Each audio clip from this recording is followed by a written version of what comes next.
ओम नमः शिवाय। शिवजी सदा सहाय। ओम नमः शिवाय। गुरुजी सदा सहाय।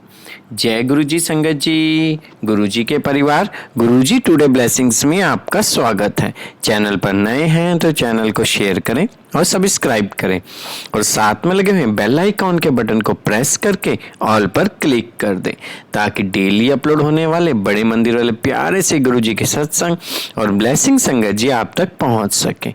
अपना सत्संग गुरुजी के इस प्यारे से चैनल पर अपलोड करवाने के लिए आप डिस्क्रिप्शन बॉक्स में दिए हमारे व्हाट्सएप नंबर पर अपना सत्संग ऑडियो या वीडियो किसी भी फॉर्मेट में हमें भेज सकते हैं। जय गुरुजी। संगत जी, मैं हमेशा से एक बात कहता हूँ और ये मेरा दृढ़ विश्वास है, गुरुजी अपनी बेटियों को बहुत प्यार करते हैं। उनका घर कभी खराब नहीं होने देते जीवन में। संगत जी, अगर जो कुछ कारण से कोई डिस्टरबेंस आती है तो गुरुजी बहुत आगे की सोच के उस कार्य को करते हैं।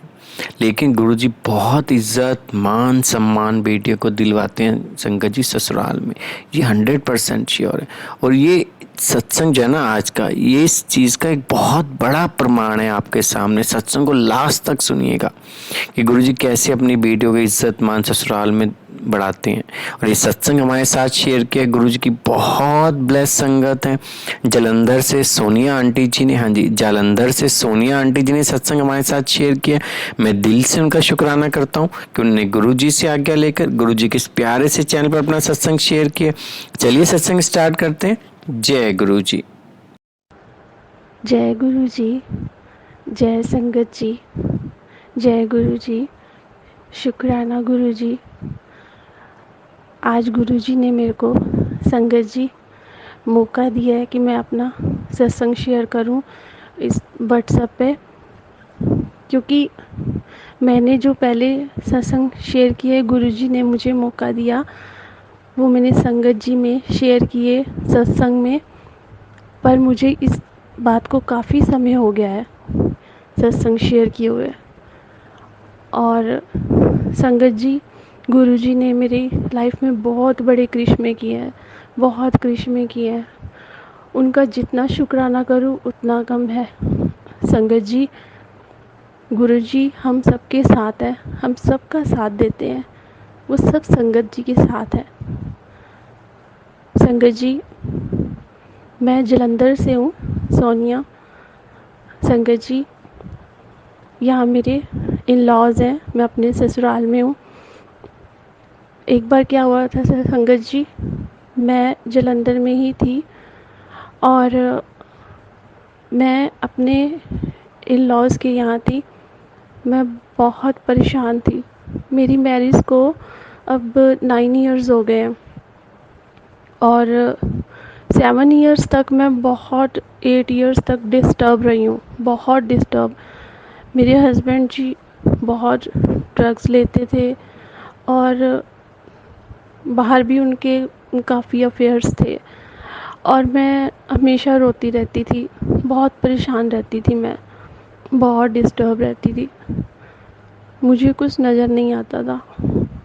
हमारे घर के पास गुरुद्वारा साहिब था, मैं उसमें चाहती थी, बाबा जी को अरदास किया करती थी कि बाबा जी अब तो बस करो, मेरे पे कृपा करो, मैं और बर्दाश्त नहीं कर सकती।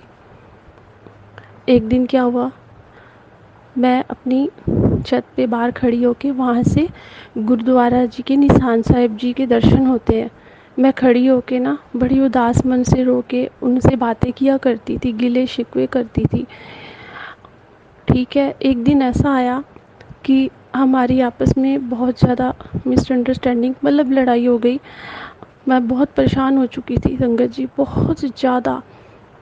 मैंने यही हमारे किसी नेबर ने मेरे पेरेंट्स को फ़ोन कर दिया और वो मुझे आके ले गए। मुझे काफ़ी चोट भी आई थी, मुझे लेकर चले गए। मैं घर चले गई, मेरा बेटा है 7 इयर्स का, तो मैं चली गई संगत जी। तब वो 4 इयर्स का था, तो मैं उसको लेके वहाँ से चली गई।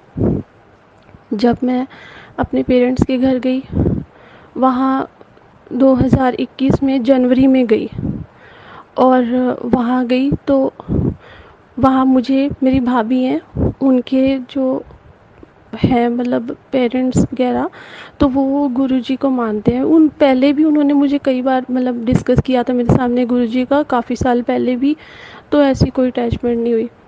और इस बार 2-3 महीने निकल गए। अप्रैल में वो, जनवरी में मैं गई और अप्रैल में वो आए और मेरी उनसे बात हुई, तो वो गुरुजी के बारे में बात कर रहे थे। तो मैं बड़ी ध्यान से सुन रही थी, मैं डिस्टर्ब तो बहुत ज़्यादा थी अंदर से। तो संगत जी, टाइम बीतता क्या, मैं गुरुजी से क्वेश्चन करना स्टार्ट किया मैंने, और गुरुजी ने मुझे आके ड्रीम में दर्शन दिए और मुझे बहुत अच्छा लगा। मतलब मुझे एक ऐसा ड्रीम आया, एक सीढ़ी खड़ी है जो कि होती है ना लैडर, लकड़ी की, तो मैं ना उस पे चढ़ गई हूँ, उस पे चढ़ गई हूँ और उसके बाद ना मैं नीचे देख रही हूँ, हाथ जोड़ के खड़ी हूँ और मैं नीचे देख रही हूँ, उस सीढ़ी को तो कोई सपोर्ट ही नहीं है और वो तो सीढ़ी ऐसे हवा में खड़ी है और मैं ऊपर चढ़ गई हूँ और आगे गुरुजी बैठे हैं। मैं देख के हैरान हो गई कि ये कैसे हो गया। तो मेरे को मॉर्निंग में मैंने ये सोचा ये क्या था, मतलब सीढ़ी बिना सपोर्ट किए और आगे गुरुजी बैठे हैं मतलब। फिर गुरुजी ने मुझे समझाया कि तेरा हत्थ ते मैं फड़ लिया, हुन तेनू सपोर्ट मैं दूंगा। मुझे बहुत अच्छा लगा। एक दिन मैं रात को सोई हुई थी, मुझे रूम में गुरुजी के दर्शन हुए ड्रीम में ही, जैसे कि वो कमरे में आके खड़े हो गए हैं। और मुझे भी पूरा पता नहीं था, मैं यूट्यूब पे उनके सत्संग सुनती रही साथ साथ। तो मुझे जब जो भी क्वेश्चन करती थी गुरुजी उसका जवाब देते थे और मैं अटैच होती गई। मैंने कहा यार ये तो भगवान ही है, जो मतलब कि मन में क्वेश्चन चल रहा है और उसके आंसर आ रहे हैं, मैं तो किसी से डिस्कस भी नहीं कर रही। और इस तरह संगत जी, मैं गुरुजी से अटैच होती गई और गुरुजी मेरा साथ देते गए। फिर एक दिन मैंने सोचा ये गुरुजी है कहाँ पर, अब ये पता चले। उस क्वेश्चन का आंसर भी गुरुजी ने सत्संग दे दिया ऊपर, बिल्कुल वो आ गई गुरुजी के बारे में, है ना। तो मैंने वो सत्संग सुना, फर्स्ट सत्संग था मैंने सुना, उसमें मुझे पता लगा कि गुरुजी तो समाधि ले चुके हैं। और मैं बहुत शॉक्ड हुई, मैंने कहा अच्छा, जो बाबा जी समाधि ले चुके हैं वो फिर भी दर्शन दे रहे हैं, क्वेश्चन के आंसर दे रहे हैं। मैं कहा ये तो भगवान है। जैसे जैसे मैं उनके बारे में जानती गई, मुझे उनसे लगाव होता गया, मैं उनसे अटैच होती गई, वो मुझे अपने साथ संगत जी जोड़ते गए और गुरुजी से मुझे बहुत प्यार हो गया। मैं बहुत रोती थी, बहुत डिस्टर्ब थी उन दिनों में, पर गुरुजी ने मेरा बहुत साथ दिया। उन्होंने मुझे मुस्कुराना सिखाया, जो कि हमें अपना कोई सिखा नहीं सकता उस सिचुएशन में। उन्होंने मुझे मुस्कुराना सिखाया, आगे बढ़ना सिखाया। उन्होंने हर पल मेरी रक्षा की, हर पल मेरा मार्गदर्शन किया। और ऐसे भी करते करते 1 साल बीत गया। मैंने अपने हस्बैंड से सारे कनेक्शन बंद कर दिए।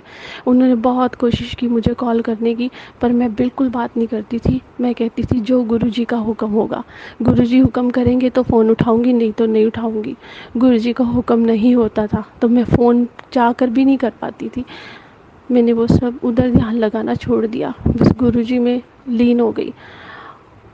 और एक दिन ऐसा हुआ, मुझे फिर जनवरी के मंथ में ही, जनवरी में मैं यहाँ आई थी संगत जी, और जनवरी के मंथ में ही मुझे ड्रीम आया कि गुरुजी मुझे लेकर जलंधर आए हैं मेरे इन लॉज के घर। और मैं गुरुजी को कह रही, क्योंकि मैं संगत जी कभी घर से के लिए ऐसे बाहर नहीं निकलती थी, मैं बहुत ही शाय गर्ल। और ऊपर से जहाँ मेरी मैरिज हुई, वो मेरे हस्बैंड इतने ज़्यादा स्ट्रिक्ट, इतने ज़्यादा शक करने वाले संगत जी, वो मुझे बाहर बनेरे पर भी खड़े नहीं होने देते थे गैलरी में, कि नहीं जाना। मैं एक कमरे में ही लगभग रहा करती थी, वो मुझे कहीं नहीं जाने देते थे। बहुत ज़्यादा स्ट्रिक्टनेस जिस तरह से, लेकिन संगत जी मैं फिर भी कहती थी कि कोई बात नहीं, मैं तो वैसे भी अनमैरिड में भी ऐसे ही रहती थी, मैं कौन सा ज़्यादा मतलब घूमने फिरने वाली थी, मैं उस चीज़ को भी बर्दाश्त कर लूँगी, बस ये ठीक हो के रहे मेरे साथ। पर संगत जी, ड्रीम में गुरुजी ने जैसे मुझे दर्शन दिए और मैं कह रही हूँ कि गुरुजी मुझे मुझे यहाँ नहीं रहना, मुझे यहाँ नहीं रहना, मुझे बहुत डर लगता है, मैं घबराती हूँ। तभी मेरे पास गुरुजी आए। गुरुजी कहते मैं तेरे साथ हाँ। मैं क्या तुसी मेरे नाल हो? कहते मैं तेरे नाल हाँ। मैं क्या तुसी हमेशा रहोगे? कहते मैं हमेशा तेरे नाल रहांगा। मैं क्या इत्थे तुसी मैनू लैके आए हो? कहते हाँ मैं लैके आया। जैसे ही मैं सुबह उठी, मेरे अंदर इतनी पॉजिटिविटी आई। 1 ईयर हो गया था अपने हस्बैंड से, मतलब मैंने कनेक्शन तोड़ा हुआ था। मेरा मन किया कि नहीं, क्योंकि मैं अंदर से उनके साथ ही जुड़ी हुई थी, मेरा मन कहीं और नहीं जुड़ सकता था, ये गुरुजी को पता था। मैं 20 जनवरी को मैं अपने मन में सोच रही हूँ कि अब मैं वापस जाऊँगी, मैं उन्हें कॉल करूँगी, वो मुझे ले जाएंगे। मैं बहुत खुश थी संगत जी। और 25 जनवरी को 5 दिन बाद पता लगा मेरे ब्रदर को, उनके किसी रिलेटिव ने फ़ोटोग्राफ्स भेजी कि मेरे हस्बैंड ने ना चोरी छुप के मैरिज करा ली है। संगत जी, मैं मतलब बहुत रोई, मतलब मेरे टूट गई अंदर से, ख़त्म हो गई थी मैं। तभी मैंने गुरुजी को जाके ऊपर रूम में, मंदिर में गुरुजी के आगे बहुत रोई।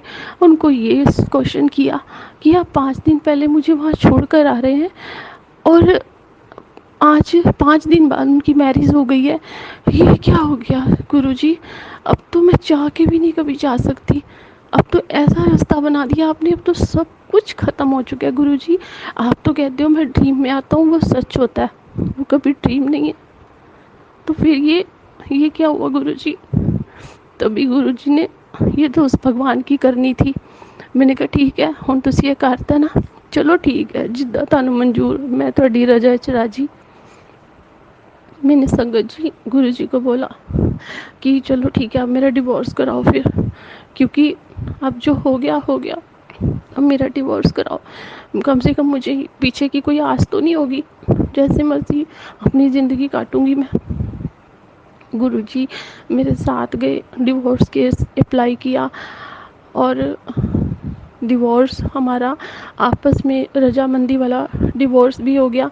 लेकिन मेरे हस्बैंड मेरे को फिर भी मिन्नतें डालते रहे सबके सामने कि नहीं, मैं इसे रखना चाहता हूँ, मैं उसके साथ नहीं रहना चाहता, वो मुझसे बहुत बड़ी गलती हुई है, मुझे एक बार चांस दो, मुझे माफ़ कर दो, मुझे ऐसी लड़की कभी नहीं मिल सकती, कभी भी नहीं, मैं इसको नहीं छोड़ना चाहता। पुलिस वालों ने वहाँ पूछा कि लड़की की क्या गलती थी, उन्होंने बोला कि इसकी कोई गलती नहीं, ना ही इसमें कोई कमी है, गलतियाँ और कमियाँ मेरे में थी और मुझे मौका दो, ये मेरे से बहुत बड़ी गलती हुई है। लेकिन मेरा मन नहीं माना कि मैं ये गलती ना कर बैठूँ इनको फिर से मौका दे के। संगत जी, हमारा रजामंदी वाला डिवोर्स हो गया, बड़ी मुश्किल उन्होंने साइन किए, काफ़ी हाथ जोड़े मेरे आगे, साइन हो गए। मैं कुछ नहीं बोली, मैं बस रोकर अपना घर वापस आ गई। मैंने कहा चलो गुरुजी, फाइनल डिवोर्स हमारा नवंबर में होना था, जो रजामंदी का जो हमारा डिवोर्स हुआ वो मई में हुआ, फाइनल हमारा होना था नवंबर में। तो मैंने कहा गुरुजी चलो ਅੱਜ ਤੁਸੀਂ ਇਹ ਵੀ ख़त्म कराता ना। मैं कहा पर वो क्वेश्चन मेरे माइंड में चल रहा है कि ਜਿਹੜਾ ਤੁਸੀਂ ਮੈਨੂੰ ड्रीम दिखाया ਸੀ ਉਹ ਫਿਰ ਕੀ ਸੀ गुरु जी? ਉਹ ਮੈਨੂੰ पता ਉਹ ਝੂਠ नहीं सी, वो है की सी। पर संगत जी, मेरे हस्बैंड ने मुझे कॉल करना बिल्कुल नहीं छोड़ा, उन्होंने उस लड़की को डिवोर्स दे दिया और उसके बाद भी वो मुझे कॉलिंग करते रहे, वो अपने बच्चे से अटैच थे, मतलब उनकी ध्यान यही था, वो हमें छोड़ना ही नहीं चाहते थे, वो उनसे बहुत बड़ी गलती हुई थी। तो बाद में संगत जी उन्होंने अपने सारी गलतियां मानी, मैंने उनका फ़ोन उठाया गुरुजी के हुक्म से। जब मैंने गुरुजी को पूछा कि गुरुजी आज तुहाडा हुक्म है कि फ़ोन चुक ला, वैसे तो डिवोर्स हो चुका है, कोई बात नहीं है, गुरुजी का हुक्म था, मैंने उठा लिया, हमारी बात हुई, उन्होंने माफ़ी मांगी, हर चीज़ की, और उन्होंने कहा कि अब मैं आगे मूव ऑन करना चाहता हूँ तुम्हारे साथ, प्लीज़ मुझे माफ़ करो, मुझसे बहुत बड़ी गलती हुई है, मुझे तुम जैसी लड़की कभी नहीं मिल सकती। मैंने कहा गुरुजी बताओ कि मुझे मौका देना चाहिए। जैसे जैसे मैं गुरुजी से पूछती गई वैसे ही मैं करती गई, जो गुरुजी कराते गए। एक दिन गुरुजी ने मुझे मैसेज भी करा, गुरुजी कहते हाँ मैं थोड़ी कंफर्टेबल हो गई, इनका डिवोर्स हो गया, मैं अंदर से हैप्पी हो गई कि हाँ अब ये मतलब सिर्फ मेरे हैं। फिर मेरे मन में वही थॉट्स आ गए संगत जी। फिर गुरुजी ने मुझे मैसेज किया सत्संग के थ्रू, कि मुझे मैसेज किया सॉरी फ़ोन पे, और गुरुजी ने ये कहा कि हुण सर्दियां आने वालियां ने, ठंड की शुरुआत है, तो तेरी जिंदगी की नवी शुरुआत होने वाली है, तो हुण तेनू तेरी जिहड़ी तू खुशी मंगदी सी ना मन च, वो अरदास तो मैं सुन ली सी, तो हुण तेरी अरदास पूरी होनी है। वही बात हुई संगत जी। मैं नवंबर आने वाला था, सर्दी की शुरुआत होने वाली थी। मुझे लगा कि गुरुजी कुछ तो बेस्ट करने वाले हैं, पर संगत जी अब मैं इस चीज़ के लिए वो हो गई थी कि मेरे हस्बैंड मुझे बड़ा ट्रस्ट कराने लग गए, वो अच्छे से काम करने लग गए। उन्होंने बेटे के लिए 2 बार मुझे फ़ीस भी सेंड की कि इसकी फ़ी डिपॉज़िट कराओ, और मैं भेज रहा हूँ, मैं काम कर रहा हूँ। मुझे बहुत अच्छा लगा संगत जी। तो अब मेरे लिए डिफ़िकल्टी ये थी कि मैं अपने घर वालों को कैसे इस चीज़ के लिए, अपने ब्रदर्स को एग्री करूँ कि मुझे वापस जाना। वो तो कभी भी हाँ नहीं करेंगे। वो कहेंगे ये तेरे साथ फेक कर रहा है, ये झूठ है। वो नहीं मानने वाले थे संगत जी, इम्पॉसिबल था। पर मैं गुरुजी के सत्संग में गई, वहाँ गुरुजी ने से बात कर रही हूँ, उनकी गुरुजी अपनी आइज़ ब्लिंक करने लगे और मैं देख के बड़ी शॉक्ड हुई। और मैं रास्ते में जा रही थी, मैं गुरुजी से सवाल कर रही हूँ, मैं कहा गुरुजी आपने अपनी आंखें ऐसे ब्लिंक की, उसका क्या मतलब है? तो गुरुजी ने बोला उसका मतलब है कि चिंता ना कर, मैं तेरे नाल हाँ, तू गल कर। मैं कहा ठीक है, फिर तुसी चलो मेरे नाल अज गल करन। मेरे ब्रदर दी शॉप ते मैं सीधा बाद में अपने ब्रदर की शॉप पर गई और वहाँ मैंने गुरुजी को बोला मैं किसी को बात करने के लिए वो नहीं करना चाहती, आप बात करो, आप बात करो, जो आप बात करोगे ना वो उनको समझ आएगी। और मैं बोली अपने ब्रदर के आगे, जबकि मुझे बहुत डर लगता था और मुझे पता था कि वो तो बवाल खड़ा हो जाएगा। तो मैंने जैसे ही संगत जी बात करती कि वो चुपचाप सुनते गए मेरे ब्रदर, और उन्होंने लास्ट में रिस्पॉन्स ये दिया कि जहाँ तू खुश है वहाँ हम खुश हैं, हम तो तेरी खुशी चाहते हैं, अगर तू लाइफ को मूव ऑन करना चाहती है, उसे चांस देना चाहती है, हम तेरे साथ हैं। संगत जी वो इतना शॉकिंग था ना, मैं आपको बता नहीं सकती। वो सिर्फ गुरुजी की कृपा थी, बहुत शॉकिंग था। और जब घर पे सबको पता लगा, मेरी भाभी वगैरह को, सारे शॉक्ड हो गए कि इम्पॉसिबल है, ये कैसे पॉसिबल है, ऐसे मानने वाले नहीं हैं वो, पर इजी मान गए। और मेरे ब्रदर ने बाद में ये भी बोला कि मैं मान कैसे गया इस बात पे तेरी, कहता जो भी है, कहता ये तेरे गुरुजी की करनी है। मेरे ब्रदर ने ऐसे बोला, मैं कहा हाँ ये मेरे गुरुजी की कृपा है। तो संगत जी ऐसे वो मान गए। फिर मेरी मदर इन लॉ वगैरह, बाद में मैंने फ़ोन किया, मुझे लेने आए और आज मैं जलंधर में हूँ। मुझे यहाँ पे 1 ईयर होने वाला है संगत जी, और मैं बहुत खुश हूँ। गुरुजी ने इतने मिरेकल्स किए हैं, सारी लाइफ चेंज कर दी है उन्होंने। पहले जैसा कुछ नहीं है संगत जी। मेरे हस्बैंड बहुत मेहनती हो चुके हैं, वो हार्ड वर्क करते हैं, रिस्पॉन्सिबिलिटीज़ उठा रखी है उन्होंने पूरी, और मेरी तरफ भी ध्यान देते हैं, बच्चे की तरफ भी पूरे रिस्पॉन्सिबल। ये सिर्फ गुरुजी का करिश्मा है और कुछ नहीं। 7 ईयर्स 8 ईयर्स में ऐसा कभी कोई चांस नहीं हुआ, और अब एकदम से ऐसा इतना 1 ईयर होने वाला है संगत जी, इतना बड़ा करिश्मा है ये मेरी लाइफ में, मैं बता नहीं सकती। सिर्फ और सिर्फ गुरुजी से जुड़ने के बाद। और देखो संगत जी, जो उन्होंने ड्रीम में प्रॉमिस किया वो मुझे यहाँ लेकर आए। देखो ये होना था, ये गुरुजी की करनी थी सारी, जो हम लोग नहीं समझ सकते संगत जी।